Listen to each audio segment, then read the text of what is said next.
Welcome to Mahaska County Conservation's Great Outdoors. I'm Laura DeCook, the naturalist for the Mahaska County Conservation Board, and today I'm enjoying some time in the woods out at Caldwell Park, which is right behind the Environmental Learning Center. I love to spend time out in the woods, and I like to just relax and maybe sit on a log and observe everything around me, including the squirrels. And on this nice sunny afternoon, there are plenty of squirrels out and about in the woods. There are nuts to find, nuts to gather, and of course, nuts to bury for these squirrels. And although acorns from a variety of oak species are consumed by the squirrels, just like deer, seem to prefer those from the white oak species. Acorns from red oak trees have a higher tannin content and therefore are less palatable to mammals. And I've watched some squirrels chew buds from the ends of tree branches like mulberries and elms and elderberries or hickories. And squirrels will gather field corn too, both on the ground and on the stalk. All this flurry of activity from roughly sunrise to sunset, and later in the morning if it's a really cold outside, is just preparation for the arrival of winter weather.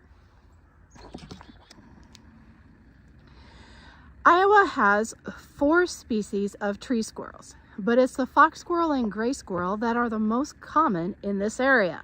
The nocturnal flying squirrel is rarely seen, and the red squirrel lives in the mixed pine forest of northern Iowa. Both the fox and gray squirrels can be found in heavily forested areas, and you can easily tell the difference between the two species by their size and color. Fox squirrels are bigger and they average 1 to 3 pounds, and they have grizzle gray fur on their back with rusty orange bellies. And the smaller gray squirrel, which is 3/4 to 1.5 pounds, has a lighter gray fur and dorsally white belly fur. Well, I'm on a search for some squirrels out here at Caldwell Park. Hopefully I can get a good video of one for you.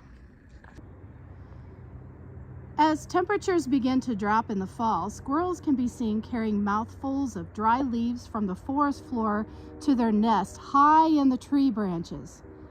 A squirrel's nest is called a dray. Most of the time when people see a roughly basketball-sized clump of dead leaves in the fork of a tree, they say, "Oh, look, there's a squirrel's nest." The leaf nest or dray is built by squirrels, making a framework of twigs and then piling leaves are added layer upon layer. The squirrel hollows out a nest cavity in the center of the leaves. Imagine if we piled up leaves by the mouthful as our only insulation between ourselves and an Iowa winter. Brr. If a squirrel can find an older tree with hollow cavities in the limbs, it will use that for shelter.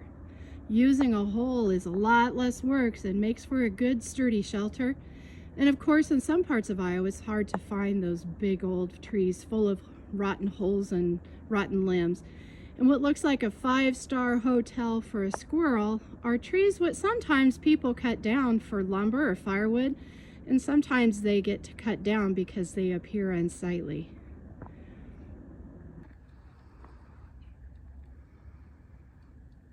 I'm still watching and listening for squirrels, but they're being quite elusive today.